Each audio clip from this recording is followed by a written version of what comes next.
Olá você que nos acompanha, esse é o seu jornal antijurídico, coisas que você precisa saber, especial, sistema carcerário, uma introdução. Não é o guia definitivo sobre o sistema carcerário, mas é definitivamente uma introdução, porque esse é um tema que orbita os principais assuntos desse canal, que são direitos humanos, segurança pública, política de drogas e a crise democrática. Então, para aquecer os motores, eu vou situar você. Acima de tudo, no que se refere a drogas, nossa polícia é ineficiente, nossa legislação vai na contramão do planeta e as políticas de segurança são feitas com base no populismo penal midiático. Inclusive, já gravei um vídeo sobre isso chamado Populismo Penal Midiático. O populismo penal é um prato cheio para todo mundo. Para a mídia, porque dá audiência, para os políticos, porque dá voto, para os professores e editoras, porque penal é a matéria mais escolhida na prova da OAB, então vende livro, vende curso, enfim. Todo mundo lucra com penal, é uma completa maravilha. E não é para menos, penal é a base. O direito penal, ele é o direito, ele é a origem do bagulho todo. Hoje a ciência já consegue entender a origem de umas paradas muito complexas, do tipo que o comércio se baseia no instinto humano de troca e reciprocidade, que a religião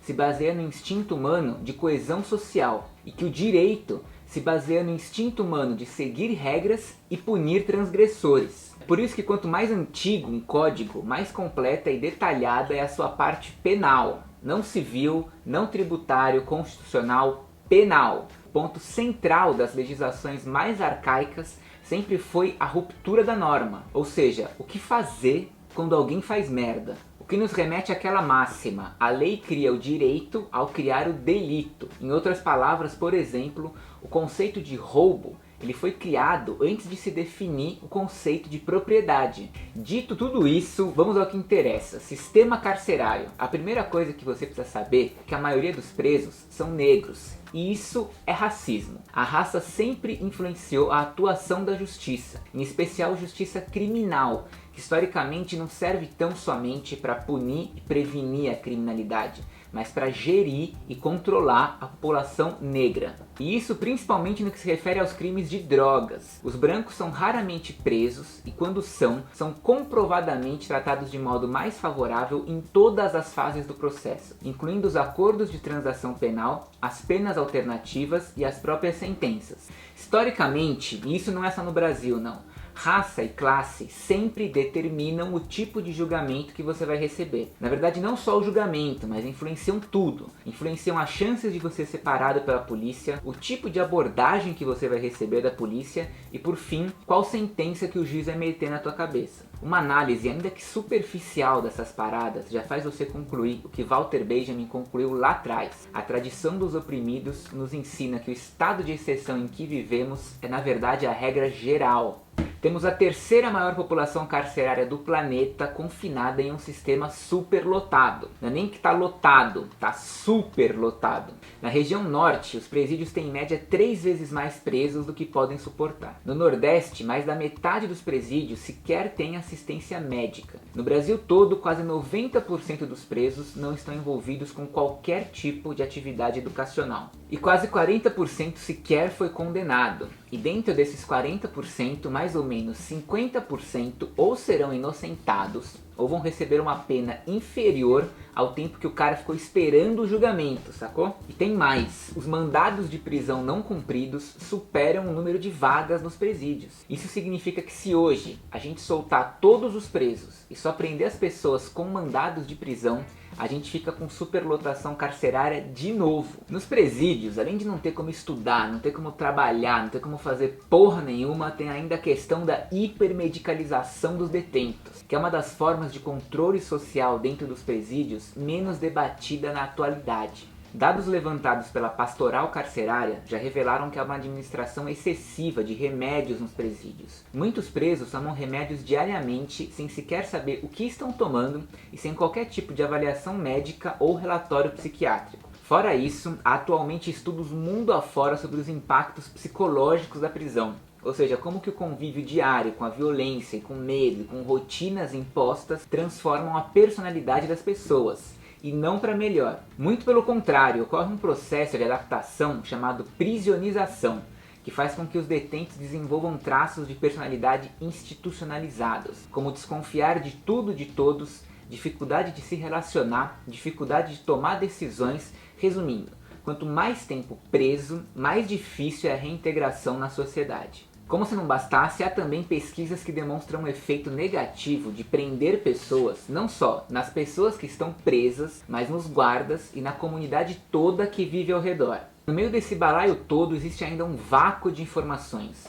Os nossos bancos de dados, eles são típicos de romances à la O Processo de Kafka. Isso porque a gente prende as pessoas que já foram presas por achar que elas ainda não foram presas. Tudo porque a gente tem vários bancos de dados que não dialogam entre si e nem entre os estados. Então, tipo, se você for condenado e preso em São Paulo e depois você viajar para Bahia e ser parado numa blitz, lá consta que você é foragido. O sistema não dá baixa que você já foi preso, condenado e que já cumpriu pena em outro estado. No Rio de Janeiro isso é um problema tão recorrente que a Defensoria até criou um departamento só para lidar com esse tipo de caso. Chama Central de Prejuízos. Uma vez preso, você é deixado para morrer mesmo. Todo ano o número de mortes nos presídios cresce desproporcionalmente mais do que o número de pessoas presas. São pessoas que morrem com sinais de emagrecimento excessivo e desnutrição. Isso quando não morrem de causas completamente evitáveis, como diabetes, hipertensão, pneumonia e tuberculose. É um total descaso com a vida. Ah, mas e a vítima? E a vida da vítima? Você defende bandido, mas não defende a vítima. Olha, eu entendo esse argumento e ele tem a sua lógica. Mas você precisa ter em mente que, apesar desse argumento, os 3 crimes mais comuns dos presos, tipo top 3 crimes mais comuns, são crimes praticados sem violência. São crimes contra o patrimônio, geralmente praticados por pessoas sem antecedentes criminais e relacionados a drogas. Enquanto tudo isso acontece, o consumo mundial de drogas vai muito bem, obrigado. Ano passado, inclusive, o planeta Terra bateu o recorde na produção de cocaína e ópio. Ou seja, a guerra às drogas só aumenta, mas a produção das drogas não diminui. Você realmente não precisa ser um expert em segurança pública para notar que essa matemática está meio errada, que a conta ela não fecha e que tem gente lucrando rios de dinheiro com essa política. Não sou eu, não é você e definitivamente não são eles. E o resumo da ópera é o seguinte: não importa muito qual que é o seu posicionamento ideológico, você já entendeu que dinheiro e cor de pele, independente de culpabilidade, são os principais fatores que moldam a população carcerária no Brasil e no mundo. E mais, não prender e não construir mais cadeia não significa que você é contra alguma forma de punição. Não prender não significa não punir. O ponto é que há mecanismos mais eficientes, mais baratos e mais adequados do que uma prisão para responsabilizar quem comete um crime. Principalmente um crime não violento, que, como eu já disse, é comprovadamente a massa dos nossos presídios. Existem relatórios recentes desse ano mostrando que a tendência mundial é expandir o uso de alternativas às prisões, sobretudo para os crimes de baixo impacto social. Tudo isso porque os governos estão reconhecendo a importância e a necessidade de reduzir o hipercarceramento. Eles estão reconhecendo que o atual modelo de prisões é ineficaz na questão da reabilitação, ainda mais quando se trata de crimes relacionados a drogas, em que a solução não está em prender, a solução está em mudar as leis. Além de alternativas às prisões, está cada vez mais comum o uso da justiça restaurativa. Essa também tem sido uma tendência mundial. Coisas como mediação e conciliação estão sendo postas cada vez mais em prática e trazendo para o centro do debate não só o crime e o criminoso, mas os desejos da vítima e da comunidade, que também participam no processo de sentenciamento. No planeta todo, a justiça restaurativa já se demonstrou mais eficaz tanto no sentido de proteger melhor as vítimas e diminuir as taxas de reincidência, como de melhorar os índices de reintegração dos infratores e de economia para o Estado. Cada preso no Brasil custa em média R$ 2.400, que é um valor que não corresponde às condições que esses caras vivem, que já foram classificadas pela ONU como medievais. Portanto, sequer o custo-benefício das prisões vale a pena. Até porque a gente só tem a parte do custo, zero benefício. Além de desenvolver alternativas às prisões, o Estado precisa pensar a segurança pública de uma forma diferente. Não só com polícia, mas combatendo principalmente a pobreza e a desigualdade social e mudando a forma como a gente pensa as cidades. Coisas que já abordei nos meus vídeos Cidades, Vingança 24 Horas e Processo Penal do Teatro.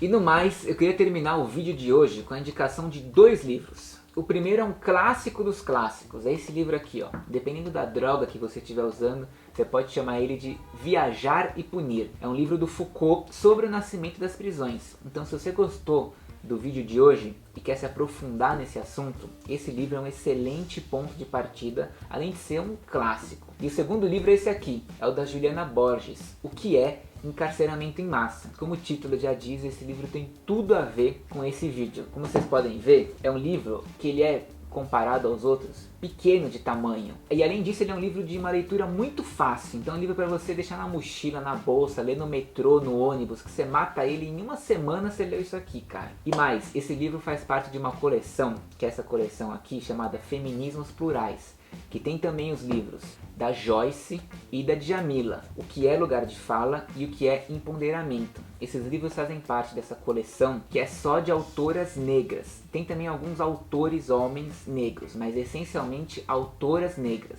Então, além dos temas serem muito legais e necessários, é muito importante a indicação desses livros, que a gente tem que dar uma super moral pro mercado editorial de autoras negras. Então é isso aí, fica as dicas, semana que vem tem vídeo novo.